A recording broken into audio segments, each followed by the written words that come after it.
So this year, 2016, represents the 25th anniversary of the original Banff allograft pathology meeting in 1991. And I wanted to reflect on where we've come and where we're going in preparation for the 2017 Banff meeting in Barcelona. So, one thing we will address in Barcelona are cutoffs. Cutoffs for borderline changes, cutoffs for rejection. And it's interesting to think where those criteria originally came from. The rejection criteria came from large studies from 3 different centers conducted between 1983 and 1991, and a number of specific examples of behavior of lymphocytes within the kidney that did not represent rejection. For instance, lymphocytes sitting on the endothelial surface of arteries,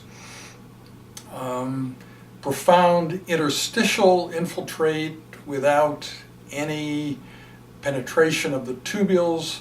Those things, we had cases with over a decade of follow-up where we knew very well what the long-term and short-term outcome had been in studies from Baltimore and Aarhus and Paris, France. And then in the years after 91, like say between 91 and 96, we conducted a number of workshops using the very same slides that had allowed us to set those cutoffs. And so many people around the world, 2 of the workshops were at the University of Basel, but in many different places, in North America, Europe, Asia, so that the people could actually see the slides and the individual cases that had helped us to determine where the cutoffs and lesion scoring should be. The determination of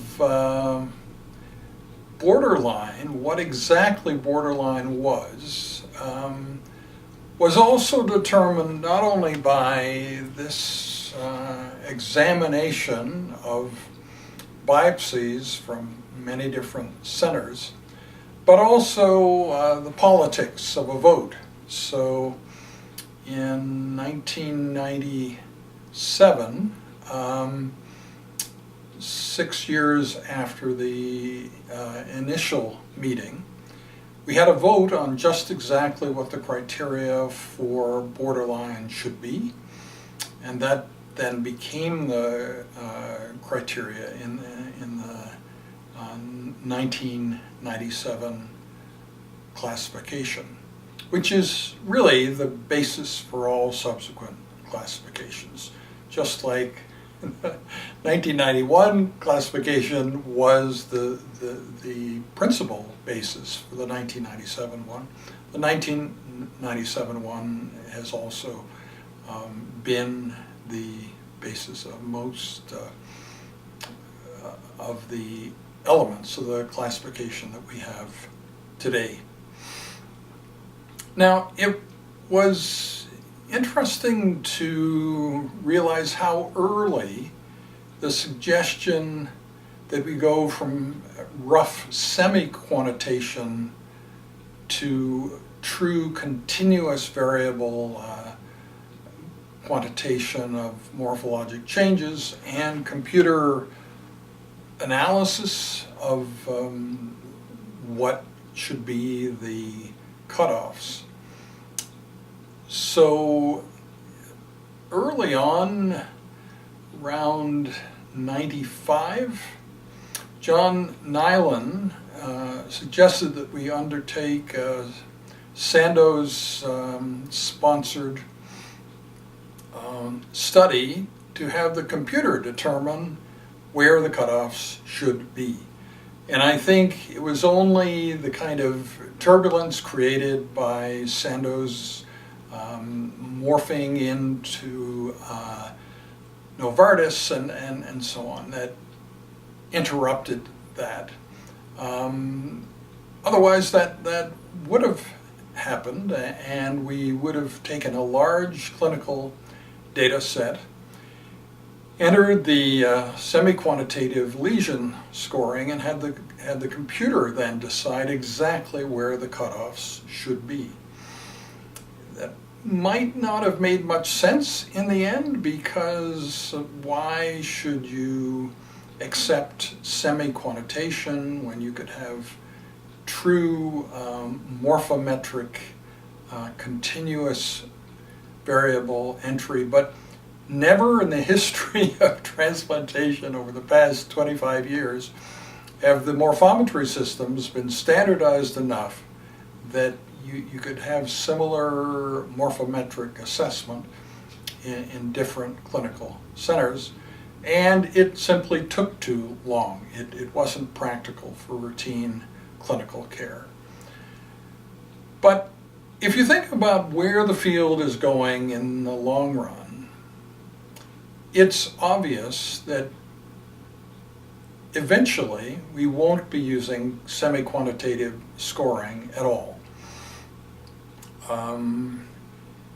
There will be ways of analyzing tissue quickly in a completely quantifiable way with continuous variables, and defining clinical states will also become more clear-cut.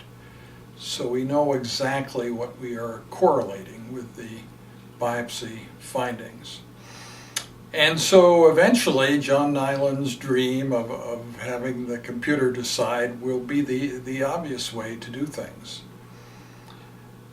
There has always been the consideration of making things practical for the pathologist. Originally, I was aware of a study of surgical pathology, complex surgical pathology specimens in Reykjavik, Iceland, were determined to take an average of 29 minutes to complete the assessment. And so we believed that transplant biopsies were complex surgical pathology, and that what we were doing should not lengthen the amount of time that the pathologist spends with the case beyond 29 minutes. And as a matter of fact, a lot of the features of the current Banff classification and the classification over the entire past 25 years, those features don't work if you spend days and days looking at the slides. Any biopsy will have tubulitis somewhere in a non-atrophic tubule if you look at enough slides for a long enough period. So the threshold for borderline becomes meaningless if you spend endless amounts of time with the slides. And similarly, the threshold for tubulointerstitial rejection. But if you think of that consideration of making assessment of the slides easy for the pathologist and practical to do in a short period of time, in the long run, that won't matter at all, because we won't be doing the assessment. At some point, machines will be able to do this better than we are. And if you don't believe that day is coming, look at wealthy people today who are using robo-advisors. Do you know about that? It's a new thing in 2016. But there are many things in your own life. Probably the last phone call you made was not to a person, but to an automated attendant, to a computer, and that phone call interaction was faster, slicker, better, more efficient than if you had reached a real person. So it's not too long before computers are better able to assess transplant biopsy slides than we are. And then it won't matter how long something takes, because it will be very much faster in the hands of the computer than it is in our own hands. And then eventually we won't be transplanting allografts at all. We'll have stem cell generated organs that are completely compatible with the person that they're going into, so rejection will no longer be an issue. There'll be lots of other issues. Stem cell generated organs are not going to be completely normal, and the ways in which they're abnormal are to some extent going to be new. So it'll be a new area of pathology. And basically, the transplant pathologists of today will morph into tissue engineering pathologists of tomorrow. But the thing that will be gone is the organ shortage. There won't be an organ shortage in that era. So transplantation, which currently serves only 10% of the patients who actually need a new organ, will grow at least tenfold.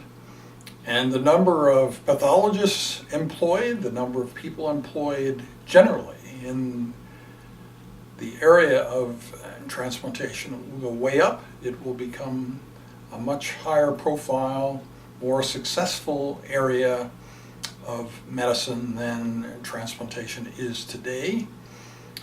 So that's a future we can really look forward to.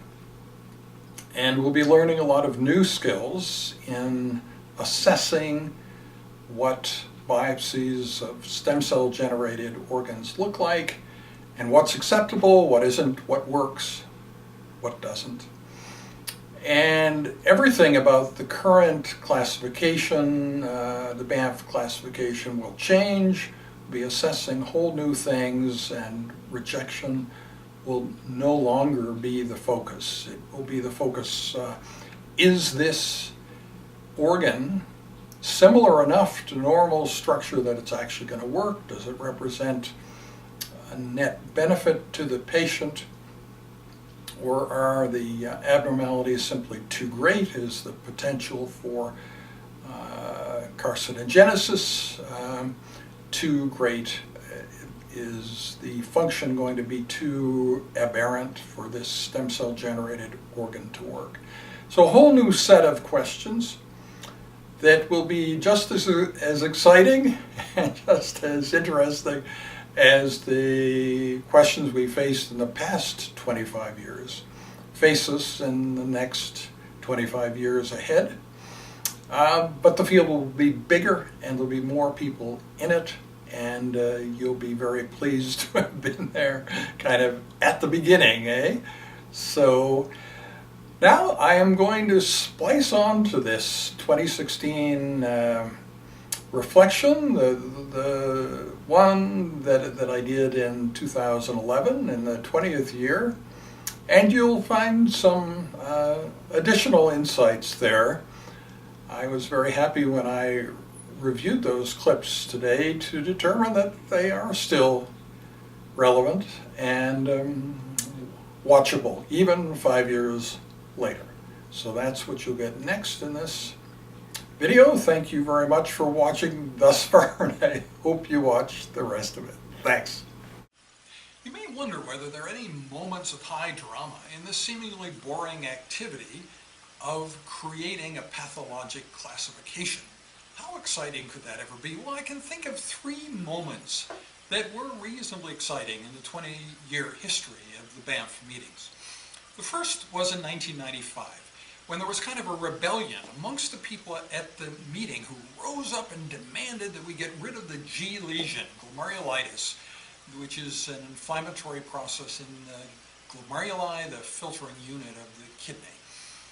And I resisted this, and there were consequences. The people who had proposed getting rid of G, when I resisted getting rid of G, they were quite unhappy for the rest of the meeting. They were kind of in a blue funk. And I felt badly about that. But now with 15, 16 years of hindsight, I can see that it was exactly the right thing to do, because now G is one of the most important lesions of the classification. It's crucial to so-called antibody-mediated rejection, that diagnosis, and so it's a very good thing that we kept it and that I held my ground on that. The next moment of high drama came in '97 when there were two competing classifications at that time. There was the NIH classification, the CCTT classification, spearheaded by Bob Colvin, and there was the Banff classification, which I was spearheading. And the two of us came together to discuss at that meeting, and there were all sorts of bad things that could have happened, but actually what happened was we made a gentleman's agreement to take the best part of both classifications and to merge them, giving us the basic classification that we have today, which is really quite robust. So that was a moment at which things really could have gone quite badly, but it turned out very well, and it was an exciting moment that gave a really positive impetus to the Banff classification. The third exciting moment may not seem very exciting to you, but to me it was, and that has to do with the governance of the Banff consensus classification. So there really have been no rigid rules about governance. We're not a company, we're not a society, they're not board of directors, they're not elections, all that sort of thing. There has really been just the benign guiding hand of myself and Lorraine Rackison this whole 20 years. And so about a year ago we began to consider whether we should change that and make more formal governance. And so we considered all sorts of possibilities for a year, and at the end of the day we decided to keep things exactly as they are. And to me that's an exciting outcome because it kind of confirms the success of the consensus process up until now. And we could provide greater formal rules and more structure in the future, but at the moment we're keeping the fluid structure that we've always had for the past 20 years that works pretty well. So those are the 3 points of high drama that I can think of, and it's been quite a lot of fun actually this past 20 years. When Lorraine Rackison and I and others began the Banff classification 20 years ago, our objectives were fairly simple and only represent a small fraction of the things that then evolved from the classification in the long run. In the beginning, we knew that it was a good thing to do from the point of view of patient care, that standardization of kidney transplant pathology worldwide would allow one to have the very best ideas of science applied in a standardized way where everybody was speaking the same language. And it also allowed science to advance more quickly, that we all understood things in a similar way, in a similar configuration.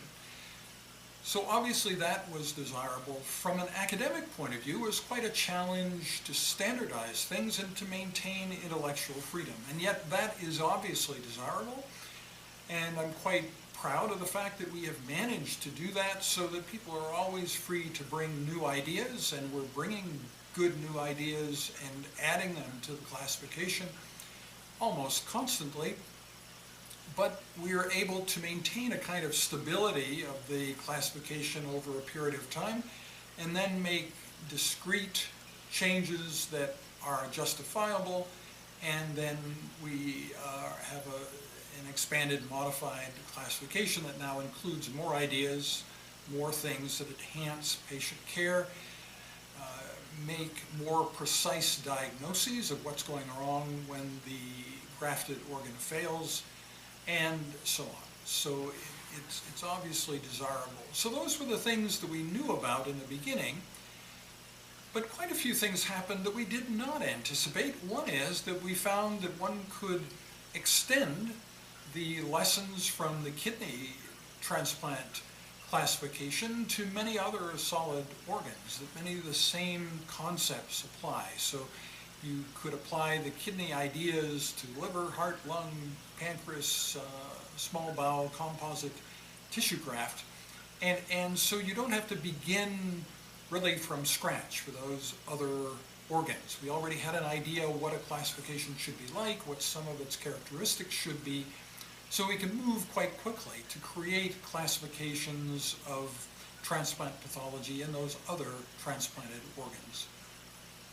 Another unanticipated facet was the fact that young people frequently orient their whole careers around the Banff classification, and it has kind of importance there in terms of career pathways and training and certification. This is another feature of the classification we did not anticipate in the beginning.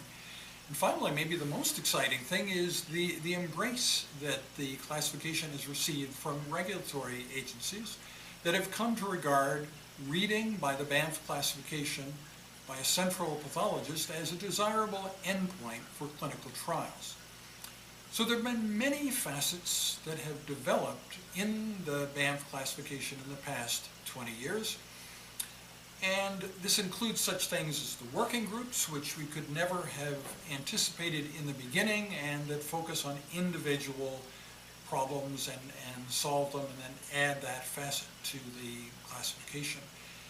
One can then look ahead, and it's quite exciting to think about what may occur in the next 20 years. And one can anticipate the incorporation of genomics, gene chip data into the classification, morphometry, where we'd have continuous numerical measurements, not just semi-quantitation, and genomics, proteomics, many other areas, including the idea of probability, and what do we really mean when we say that the diagnosis is this? How can we have diagnostic categories that don't leave out things, that don't create a kind of fictional world that doesn't really exist? Categories of diagnoses that reflect the real world as we now understand it through the advances of science. So these are the things that one can anticipate will occur in the next 20 years. And then you can think of a kind of balance between that, the pace of that, and the pace of elimination of transplantation when we become able to grow organs from stem cells. And at some point in the next 20 years, that will probably replace transplantation, but by that time we'll be very far along in terms of all the things that have developed in the Banff classification. Will the pathologist have a role in that phase when we're growing organs? Yes, I certainly think so. For instance, if you look at the bioengineered bladders at the moment, they're really lumpy and ugly compared to a normal bladder. So there's still abnormalities that one can have even when you're growing organs from stem cells. Genetic engineering isn't perfect. There will be the need for laboratory physicians to help manage that part of medical science, just like they are in transplantation today. So it's very exciting to think about everything that will come with the future in the next 20 years.